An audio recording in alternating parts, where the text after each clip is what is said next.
Students, previous lecture में हमने replication के डीएनए रेप्लिकेशन के स्टेप्स को पढ़ रहे थे। तो ये कंटिन्यू है। स्टेप नंबर 4 हमने इसको स्टार्ट करना है। स्टेप नंबर 4 में हम मेन प्रोसेस को डिस्कस करेंगे, process of replication.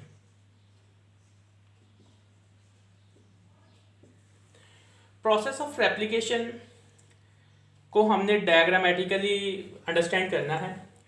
Let's suppose जब हम डीएनए के डबल स्ट्रैंड को, suppose this one is DNA helix और डबल स्ट्रैंडेड डीएनए,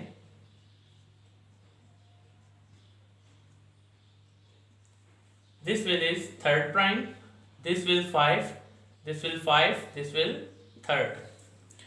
इसको जब हमने अनवाइंड करना है तो ये कुछ इस तरह की शेप में आ जाएगा, रेप्लिकेशन फॉर्क की शेप में आ जाएगा। सो इसको हम कर लेते हैं, सॉरी, यूं। तो यहाँ पे देख लें, ये 3rd एंड, ये 5th एंड, ये 5th एंड और ये 3rd एंड, ये यहाँ से अभी जिप्ड है और ये अनवाइंड हो चुका है। अब हमने यहाँ पे ऐड करना है प्राइमर। तो प्राइमर अगर हम यहाँ पे अटैच करते हैं, let's see, this will is primer. Primer जब हमने अटैच किया तो ये इसके बिल्कुल कॉम्प्लीमेंट्री होना चाहिए। ये पेरेंट स्ट्रैंड का 3rd एंड, प्राइमर के 5th एंड इसके सामने, और ये यहाँ से कंटिन्यू हो रहा है 5th तक, और ये प्राइमर का 3rd एंड होगा। Is it clear? अब यहाँ पे जब प्राइमर अटैच हो जाएगा तो डीएनए पॉलीमरेज 3 यहाँ पे न्यू न्यूक्लियोटाइड ऐड करने शुरू कर देगा। Is it clear?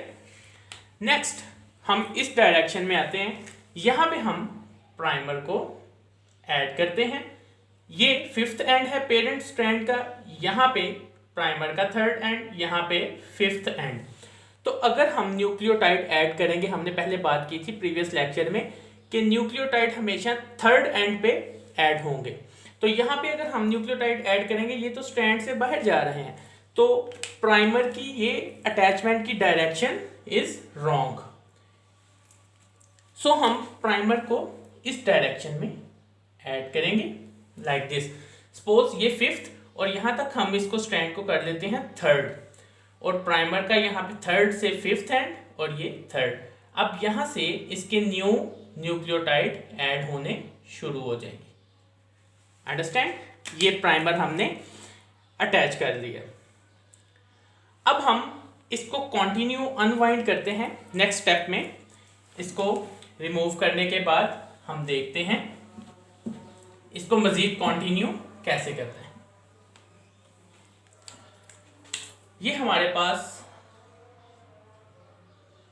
अनवाइंड हुआ डीएनए था। ये हमारे पास 3rd एंड, ये 5th एंड, ये 3rd एंड, ये 5th एंड। क्लियर? अब यहां पे हमारे पास था प्राइमर, 5th, 3rd। तो यहाँ पे कॉन्टिन्यूसली न्यूक्लियोटाइड ऐड होते गए और ये न्यू सिंथेसाइज्ड स्ट्रैंड बनता गया। सेम हमने पहले यहाँ पे प्राइमर अटैच किया था। Is it clear? अब उतना स्ट्रैंड अनवाइंड हो गया, यहाँ पे न्यू न्यूक्लियोटाइड थे। अब अगेन यहाँ पे नया प्राइमर लगेगा। नया प्राइमर हम इस तरफ लगा देते हैं,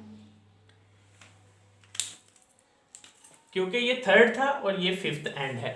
अब प्राइमर का अगेन यहाँ पे, सॉरी, ये 5th था, ये 3rd एंड है, इसको हम यहाँ पे कर देते हैं। प्राइमर का 5th और ये 3rd, इधर न्यू न्यूक्लियोटाइड प्राइमर के साथ ऐड होंगे। इसी तरह कॉन्टिन्यूसली ये स्ट्रैंड पूरे का पूरा अनजिप हो गया। फिर अगेन ये 3rd एंड, ये 5th एंड, ये 3rd एंड, ये 5th एंड। यहाँ पे हमने प्राइमर ऐड किया था, तो इधर कॉन्टिन्यूसली स्ट्रैंड ग्रो कर रहा है, न्यूली सिंथेसाइज्ड स्ट्रैंड। लेकिन इस केस में हमने यहाँ पे एक और न्यू प्राइमर ऐड करना पड़ेगा, जिस पे न्यूक्लियोटाइड ऐड होते जाएंगे। फिर एक पहला प्राइमर था, यहाँ पे भी कॉन्टिन्यूसली, फिर अगेन यहाँ पे भी कॉन्टिन्यूसली ग्रो कर रहा है डीएनए स्ट्रैंड। अब यहाँ तक रेप्लिकेशन हमारा डीएनए पूरे का पूरा अनवाइंड हो चुका है। अब यहाँ पे होना क्या है, प्राइमर ने रिमूव होना है। प्राइमर की रिमूवल के लिए यहाँ पे नेक्स्ट हमारा नंबर 5 स्टेप है, रिमूवल ऑफ प्राइमर। तो प्राइमर को रिमूव करने के लिए आपने पहले पढ़ा है कौन सा एंजाइम आएगा, DNA polymerase 1। DNA polymerase 1 enzyme primer को रिमूव करेगा। तो जब प्राइमर रिमूव हो जाएगा तो कुछ इस तरह की कंडीशन यहाँ पे आ जाएगी। लेट्स सी, ये प्राइमर रिमूव हो गया। अब डीएनए पॉलीमरेज 1 ने प्राइमर को रिमूव कर दिया। अब हम अगर इस स्ट्रैंड की बात करें तो ये कॉन्टिन्यूसली ग्रो कर रहा है टूवर्ड्स द रेप्लिकेशन फॉर्क। इस वाले स्ट्रैंड को हम नाम देंगे कॉन्टिन्यूस स्ट्रैंड, कॉन्टिन्यूस स्ट्रैंड। ये एक दफा भी इसमें गैप नहीं आया, तो इसलिए इसको हम लीडिंग स्ट्रैंड भी कहते हैं, leading strand.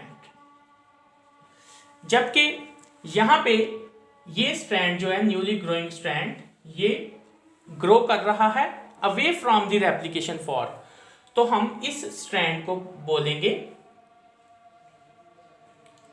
Discontinuous strand, discontinuous strand और लैगिंग स्ट्रैंड, लैगिंग स्ट्रैंड। अब यहां पे ये जो डिस्कनेक्शन है, इसकी वजह से ये जो न्यूली सिंथेसाइज्ड स्ट्रैंड हुआ है ये फ्रैगमेंट्स की फॉर्म में कन्वर्ट हो गया है। In short fragments of DNA को हम नाम देते हैं Okazaki fragment, Okazaki fragments.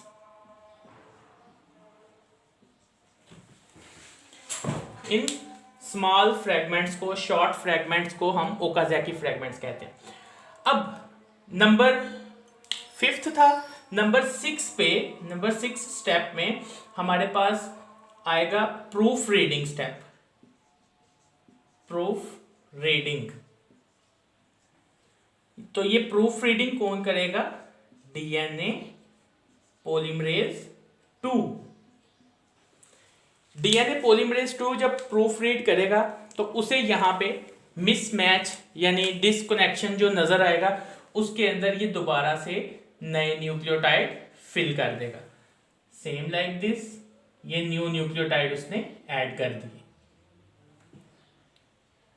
Okay, अब ये जो नए न्यूक्लियोटाइड ऐड हुए हैं प्रूफ रीडिंग के बाद, इनको ऐड किया है डीएनए लाइगेज एंजाइम ने। तो वेरी इंपॉर्टेंट शॉर्ट क्वेश्चन पूछ लेता है कि difference between leading strand and lagging strand. तो हमेशा याद रखिएगा, जो कॉन्टिन्यूस स्ट्रैंड होता है उसे हम लीडिंग स्ट्रैंड कहते हैं। लीडिंग स्ट्रैंड हमेशा रेप्लिकेशन फॉर्क की तरफ जाता है, जबकि लैगिंग स्ट्रैंड जो होता है इसे हम डिसकंटिन्यूस स्ट्रैंड कहते हैं और ये हमेशा रेप्लिकेशन फॉर्क से अवे जाता है। ये था हमारा डीएनए रेप्लिकेशन का प्रोसेस। अब स्टूडेंट्स हमने देखना है इम्पॉर्टेंट एमसीक्यूज में, जो कि हम पहले भी बात कर चुके हैं, कि न्यूली ग्रोइंग जो स्ट्रैंड होता है हमेशा उसकी डायरेक्शन किस तरफ होती है, 5 से 3rd एंड की तरफ। हमेशा याद रखिएगा 5 से, ये प्राइमर था, ये 5 से थर्ड की तरफ जा रहा है। ओके, ये बहुत ज़्यादा इंपॉर्टेंट MCQs है। यहाँ तक हमारा DNA का रेप्लिकेशन प्रोसेस जो है वो कंप्लीट होता है। आई होप सो कि आपको अंडरस्टैंड हुआ हो इसका कॉन्सेप्ट। अगर इसके अलावा भी कोई आपके माइंड में क्वेश्चन है तो वो कमेंट बॉक्स में ज़रूर कमेंट कीजिएगा। तो इंशाल्लाह ताला I will try to do my best, मैं आपको आंसर उसका इमीडिएट रिस्पॉन्स में दूंगा। सो दैट्स ऑल, मिलते हैं फिर नेक्स्ट वीडियो में इंशाल्लाह ताला। अल्लाह हाफिज़।